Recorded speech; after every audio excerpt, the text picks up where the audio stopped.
Baik, Assalamualaikum warahmatullahi wabarakatuh.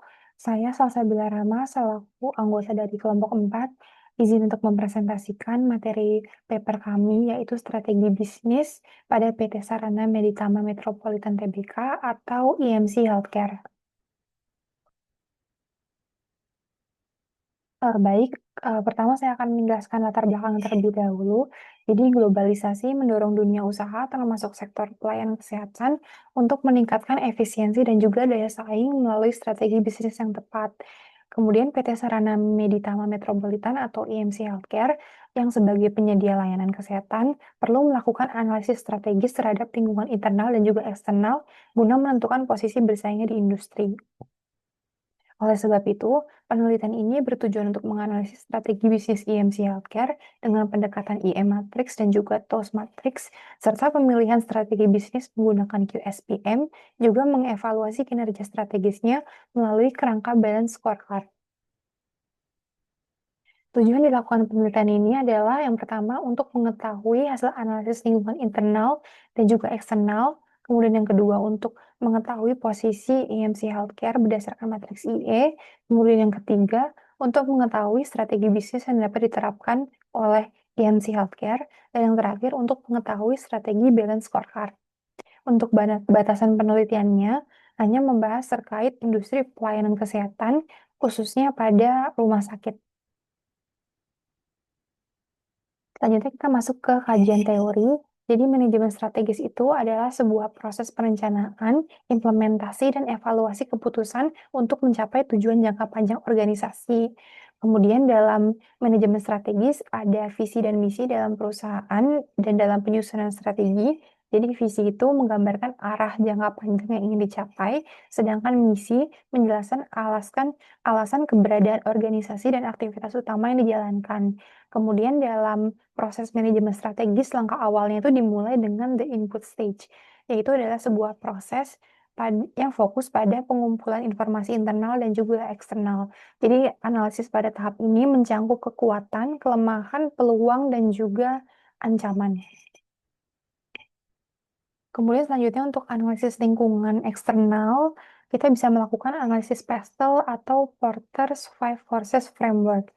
Untuk analisis PESTEL yang akan kita analisis ada aspek politik, ekonomik, sosial, technological, environmental, dan juga legal. Sedangkan untuk yang Porter's Five Forces Framework yang dapat kita analisis ada yang pertama ada ancaman pendatang baru, kemudian kekuatan tawar pemasok, kekuatan tawar pembeli, ancaman produk pengganti, dan yang terakhir persaingan industri. Selanjutnya untuk competitive profile matrix adalah alat analisis strategis untuk mengevaluasi posisi relatif suatu perusahaan dibandingkan dengan pesaing utamanya berdasarkan sejumlah critical success factor atau faktor krisis keberhasilan. Jadi kemudian terdapat beberapa komponen-komponen utama dalam CPM. Yang pertama ada critical success factor. Dia adalah elemen-elemen yang dianggap paling menentukan keberhasilan dalam industri tertentu. Kemudian yang kedua ada bobot atau weight, yaitu setiap faktor keberhasilan yang diberikan bobot antara 0 sampai 1, yang mencerminkan tingkat kepentingannya. Dan jumlah seluruh bobot harus bernilai 1. Semakin tinggi bobot, semakin penting faktor tersebut terhadap keberhasilan perusahaan. Kemudian yang ketiga, rating. Di sini ratingnya berskala 1 sampai 4. Untuk 1 itu yang paling buruk, sedangkan yang 4 itu yang paling baik. Kemudian selanjutnya untuk skor tertimbang atau weighted score, dihitung dengan mengalikan bobot dengan rating. Kemudian total skor tertimbang dari setiap perusahaan dibandingkan untuk menentukan posisi kompetitif masing-masing. Selanjutnya kita masuk ke analisis faktor lingkungan internal. Jadi di sini yang bisa kita analisis adalah strength atau kekuatan dan juga weakness atau kelemahan. Dan kemudian ada dua pendekatan utama dalam analisis internal ini, yaitu yang pertama ada Frio dan juga yang kedua ada analisis fungsional. Kemudian untuk analisis fungsional ada beberapa aspek yang kita analisis. Yang pertama ada fungsi pemasaran atau marketing, kedua fungsi operasional, tiga fungsi keuangan, empat fungsi sumber daya manusia, lima fungsi research and development dan juga inovasi, dan yang terakhir ada fungsi sistem informasi dan teknologi atau IT. Untuk tindakan kedua dalam analisis internal ada VRIO. Jadi VRIO itu adalah akronim dari value atau bernilai, rarity langka, imitability, sukar ditiru, dan yang terakhir organization atau terorganisir. Selanjutnya, kita masuk ke the matching stage atau tahap pencocokan antara faktor internal dan juga eksternal. Di sini alat yang bisa kita gunakan di the matching stage ada yang pertama matriks internal eksternal atau IE. Jadi di sini matriks IE ini didasarkan pada dua dimensi utama yaitu skor total IV atau faktor internal pada sumbu X dan skor total EV atau faktor eksternal pada sumbu Y. Dan di sini untuk interpretasi dari matriks IE, nanti akan ada 3 wilayah. Untuk wilayah pertama, yaitu untuk divisi yang termasuk kuadran 1, 2, dan 4, digambarkan sebagai grow and build. Strategi yang disarankan adalah intensif dan integratif. Kemudian untuk wilayah 2, untuk divisi yang termasuk kuadran 3, 5, dan 8, digambarkan sebagai bertahan dan mempertahankan. Strategi yang disarankan adalah penetrasi pasar dan pengembangan produk. Kemudian untuk wilayah 3, untuk divisi yang termasuk dalam sel 6, 8, dan 9, digambarkan sebagai harvest dan juga divest. Kemudian di sini untuk strategi-strateginya, yang pertama ada integration. Di sini strateginya ada forward integration, backward, dan juga horizontal. Kemudian untuk yang intensif ada market penetration, market development, dan product development. Dan kemudian untuk yang diversification ada related diversification. Kemudian untuk yang defensif ada retrenchment, disventure, dan juga liquidation. Selanjutnya ini adalah SWOT matrix. Di sini merupakan alat pencocokan penting untuk membantu mengembangkan 4 jenis strategi, yaitu strategi SO atau Strength Opportunities, strategi WO atau Weaknesses Opportunities, strategi ST atau Strength dan juga Threats, dan strategi WT atau Weaknesses dan juga Threats. Kemudian selanjutnya untuk di tahap decision stage ada QSPM, yaitu yaitu alat analisis yang dirancang untuk membantu pengambilan keputusan memilih strategi terbaik dari sejumlah alternatif yang telah diidentifikasi sebelumnya. Dan terakhir ada balance scorecard, yaitu sebuah sistem manajemen strategis untuk mengaitkan sasaran strategi dalam peta strategi dengan ukuran kinerja, target kuantitatif, dan juga inisiatif pendukung. Dan di balance scorecard ini perspektifnya dipecah menjadi 4 perspektif utama, yaitu keuangan, pelanggan, proses bisnis internal, dan juga pembelajaran pertumbuhan. Ini untuk kerangka analisisnya. Baik, ini untuk metode penelitiannya menggunakan kualitatif deskriptif. Untuk sumber data dari buku, teks jurnal ilmiah, dan juga artikel akademik. Kemudian untuk metode pengumpulan datanya dari online. Kemudian metode analisis datanya, kita mengklasifikasi data per tema, yaitu visi, lingkungan eksternal, dan lainnya. Kemudian penyajian naratif berbasis teori, dan juga yang terakhir ada interpretasi menggunakan kerangka Pesel, Porter, dan juga SWOT. Selanjutnya, gambaran perusahaan. Jadi, PT Sarana Meditama Metropolitan atau bisa disebut dengan SAME, itu bursa efek saham, perusahaan yang bergerak di bidang layanan kesehatan dengan fokus pada pembangunan, pengelolaan, dan pengoperasian rumah sakit. Cakupan bisnisnya layanan rumah sakit, rawat inap, rawat jalan, layanan bedah, gawat darurat, laboratorium, radiologi, farmasi, rehabilitasi medis, dan juga medical check-up, dan juga layanan kesehatan. Ini untuk core value-nya ada 5. Ini untuk visi dan misinya, customer segmentation, dan juga value proposition. Ini untuk kinerja perusahaannya, jadi untuk labanya sendiri mengalami peningkatan ya dari tahun 2022 hingga tahun 2024. Dan kunjungan pasiennya juga mencapai 740.000. Juga dilakukan 1.194 sesi pelatihan dan pengembangan karyawan. Kemudian untuk teknologi informasinya juga RSMC Healthcare juga telah menyelesaikan implementasi tracker intersystem dan juga MS Dynamics 365 dan juga telah mengembangkan mobile IM Care. dan juga melakukan digitalisasi terhadap proses-proses yang masih dijalankan secara manual. Selanjutnya untuk isu strategik eksternal, jadi untuk IMC sendiri berada pada industri jasa pelayanan kesehatan, khususnya rumah sakit, dengan fokusnya pada pemeriksaan, pengobatan, tindakan medis, dan perawatan lanjutan. Untuk pelanggannya pasien umum, asuransi swasta, BPJS, dan korporasi dengan tantangan industrinya, teknologi cepat berubah, tuntutan kualitas tinggi, dan ekspektasi kenyamanan pasien. Untuk aktivitas utamanya yaitu registrasi, layanan medis inti seperti konsultasi, rawat inap bedah, dan layanan penunjang seperti laboratorium, radiologi, dan sebagainya. Dan juga ada discharge dan juga follow up via EMDR, yaitu aplikasi eh, dari rumah sakit ini.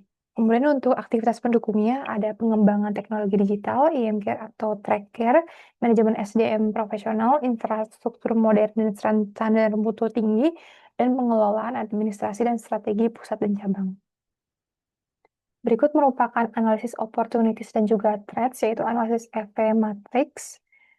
Di sini untuk eh, bobot EV matrix setelah dihitung yaitu 2,83. Jadi setelah perhitungan EV matrix, rumah sakit EMC memperoleh skor total yaitu 2,83 yang menunjukkan bahwa EMC memiliki kemampuan cukup baik dalam merespon faktor-faktor eksternal di lingkungan industrinya.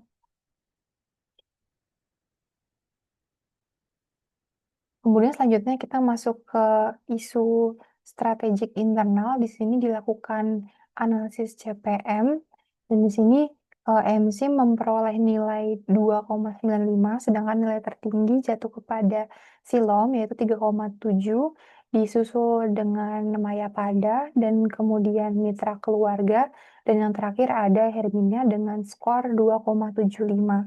Di sini EMC paling tinggi mendapat rating 4 pada aspek kualitas pelayanan medis, namun di sini EMC dinilai kurang dengan rating paling rendah pada cangkupan lokasi dan jaringan rumah sakit, juga pelayanan non-medis atau hospitality. Di sini untuk cangkupan lokasi dan jaringan rumah sakit, di sini kami memberi nilai paling rendah karena dibandingkan kompetitornya seperti Mitra Keluarga, Siloam, dan juga Hermina, EMC ini masih untuk cangkupan lokasinya masih belum sebanyak uh, rumah sakit lain, dan dia ini masih berfokus pada Jabodetabek, sedangkan untuk rumah sakit lain sudah meluas keluar Jabodetabek dan juga bahkan ada beberapa yang telah meluas ke luar Pulau Jawa.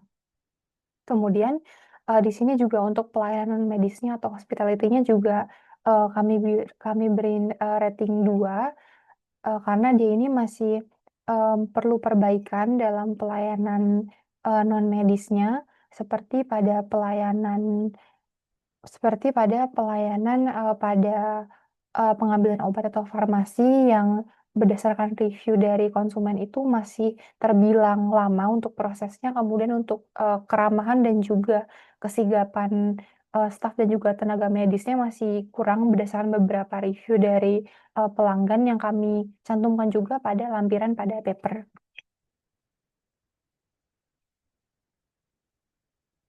Lanjutannya ini untuk analisis fungsional. Di sini kami menganalisis fungsional berdasarkan beberapa aspek, yaitu pemasaran, operasional, keuangan, SDM, R&D, dan juga sistem informasi. Selanjutnya di sini kita menganalisis Frio.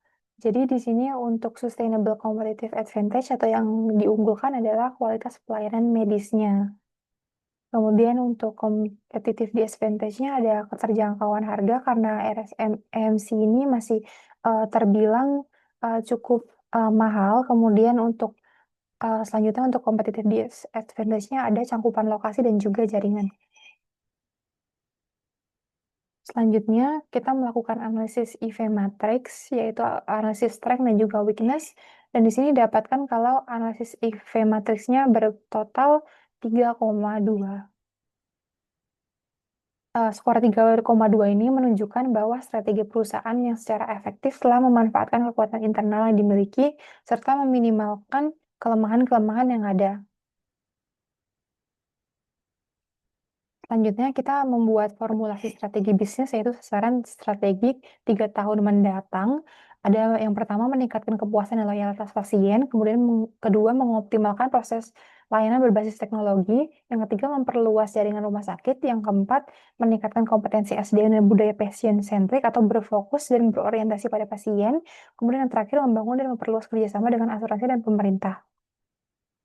Kemudian untuk keunggulan bersaing, ada patient center care yang mengutamakan kenyamanan, keramahan staf, dan juga fasilitas premium.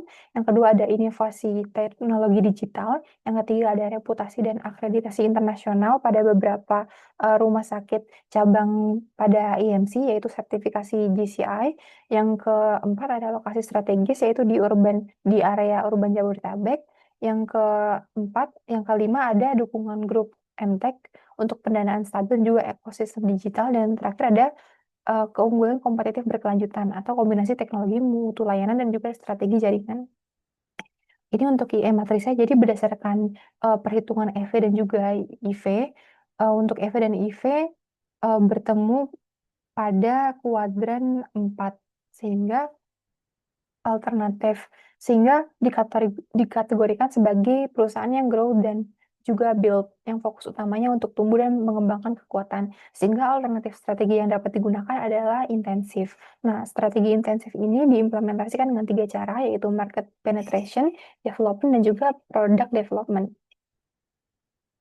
Di sini untuk TOWS matriksnya, jadi di sini sudah terdapat strategi SO, WO, FC, dan juga WT yang merupakan gabungan dari strength opportunities, weak opportunities, strength threats, dan juga weakness threats. Berikut merupakan analisis Key SPM. Jadi dari 3 strategi tersebut kami analisis, dan berdasarkan analisis tersebut skor tertinggi jatuh pada strategi 2, yaitu market development. Selanjutnya kita masuk ke peta strategi, di mana menargetkan peningkatan pendapatan jangka panjang melalui perluasan pasar atau market development seperti hasil QSPM tadi, dan peningkatan brand awareness di wilayah baru. Di sini untuk strategi map-nya sudah mencangkup 4 perspektif, yaitu learning and growth perspektif, kemudian internal business process, customer perspektif, dan juga financial. Selanjutnya ini untuk balance scorecard, sudah mencangkup 4 perspektif juga. Untuk perspektif financial, di sini untuk strategi objektifnya grow revenue dan juga maintain profitability. Kemudian untuk measures-nya ada total revenue yaitu 15 per tahun, dan net profit margin-nya lebih dari 10% per tahun. Kemudian untuk yang customer, untuk strategi objektifnya ada increase brand awareness, customer acquisition, dan juga customer satisfaction. Dan berikut untuk hal yang diukur dan juga targetnya. Selanjutnya untuk internal proses, untuk strategi objektifnya untuk deliver consistent high quality service dan juga improve operational and registration efficiency, serta support brand awareness campaigns. Dan yang terakhir ada enhance HR capabilities, strengthen technology capabilities, dan juga strengthen corporate values and culture di sini. Dan di sini ada sudah dicantumkan untuk apa yang diukur dan juga targetnya.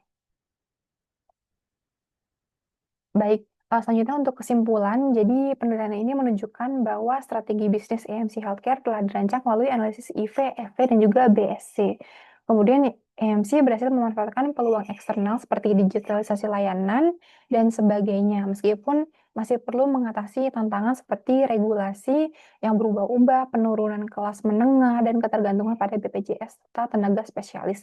Dan secara internal, EMC memiliki keunggulan pada teknologi layanan, kualitas SDM, dan pengalaman pasien yang unggul. Dan berdasarkan IE Matrix, posisinya itu berada pada kuadran Grow and Build, yang mendorong strategi ekspansi pasar, inovasi produk, dan juga integrasi ke depan. Untuk sarannya bisa yang pertama mempercepat transformasi digital dan integrasi data real time, kemudian memperluas layanan BPJS secara selektif untuk menjangkau pasar baru, memperkuat pelatihan dan retensi SDM spesialis untuk keunggulan jangka panjang, dan kembangkan inovasi layanan lansia dan spesialisasi untuk potensi bisnis baru, serta jaga keselarasan strategi operasional dan budaya perusahaan dalam menghadapi kompetisi dinamis. Kemudian, sekian dari saya, terima kasih banyak, mohon maaf atas kurangnya. Wassalamualaikum warahmatullahi wabarakatuh.